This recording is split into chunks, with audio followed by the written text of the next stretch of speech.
There was an earthquake, lightning and thunder in the village.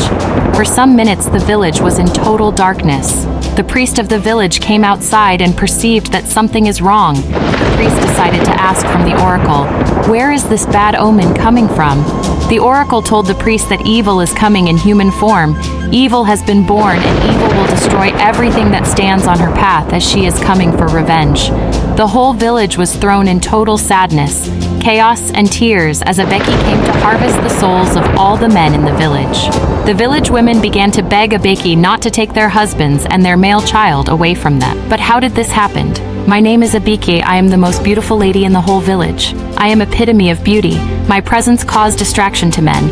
All the men wants to marry me, but I never accepted to marry any man. She said I don't want to be married. I just want to be single and be happy because she saw the way the men maltreats their wives in the village. So Aiki made up her mind that she will not marry from her village. Instead, she would go to another village to marry. This decision made by Aiki was not palatable to the men as they found it as an embarrassment to them that there was no man worthy of Aiki. Some men said, "Who is Aiki? Why is she full of herself?" Then all the men decided to treat Aiki a lesson. One afternoon, Aiki went to the stream to fetch water. Unknown to Aiki, some men laid an ambush against Aiki. They took Aiki to a bush and was raped to death. Immediately, they saw that Aiki was not breathing. They buried her in a shallow grave. After a while, Abiki's mother was not comfortable. As her daughter did not return, Aiki was the only daughter of her mother. Some men came to meet Abiki's mother and lied to her that Aiki ran away with a man to another village, as she used to say she can never marry from this village. But Abiki's mother was not convinced with what the men said. The following night, Aiki appeared in her mother's dream, and she told her mother that she was raped to death by the men of the village because she refused to marry any one of them.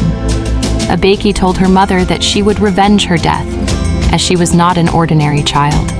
Aiki told her mother that she will reincarnate and come back to the village, but she need to go to where they buried her in the shallow grave and uproot her corpse and leave the village. When Abiki's mother woke up, she cried. She did according to what her daughter told her.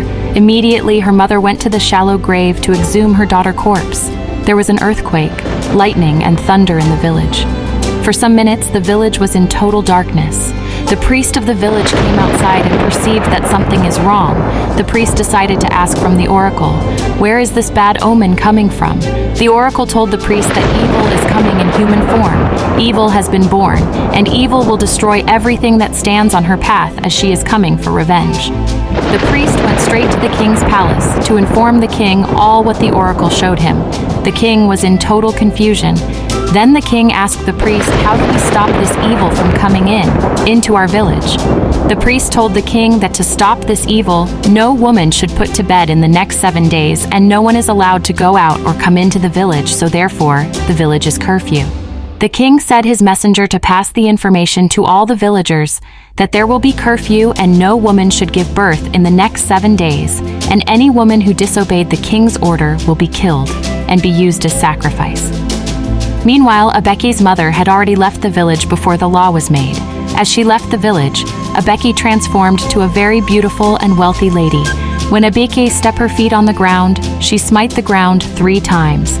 A very beautiful building emerged from nowhere, even more beautiful than the king's palace. All these had already happened before the priest went to reveal to the king that evil has been born. But the priest could not perceive where or who is the carrier of the evil. But the priest warned everyone to be watchful of any strange appearance or face. As Aiki transformed to a pretty lady, she decided to change her name to Iwatomi so as to lure all the men to her house. She goes to the market, dressed seductively so as to distract the men, as she already had her own plan.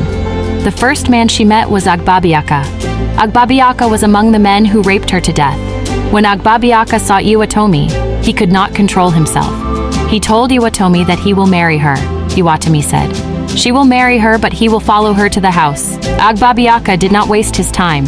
He followed Iwatomi to the house. Immediately, he entered the house. Iwatomi transformed to Aiki. Agbabiaka was shocked. He wanted to run back, but the door was closed. Immediately, Agbabiaka became a statue. Iwatomi said, "One down, so many to go," she said. "I will make sure I deal with all the men in this village as they would learn their lesson." Iwatomi began to lure the men to her house. and as they entered her beautiful house, they all became statute. Suddenly, the women began to notice that their husbands were missing. Once they go out, they do not return. Nobody knows their whereabouts. Gradually, all the men begin to disappear until no men was found in the village, remaining the young children, wives, and the king. All the women went to the king to help them find solution to men that are missing. The king called for the priest, then the priest reminded the king of the evil said that was born. He said this is the evil he was talking about. The king asked the priest, is there no remedy to this problem? As Iwatomi came outside of the house walking around the village, if there are men to turn statute, she saw the priest and the priest said, this is the evil.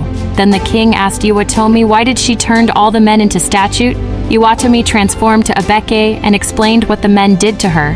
They begged Abeke, but she said on one condition, she will release the other men, but all the men who raped her to death cannot be transformed back to human as she has used them for sacrifice the day she turned them to statute.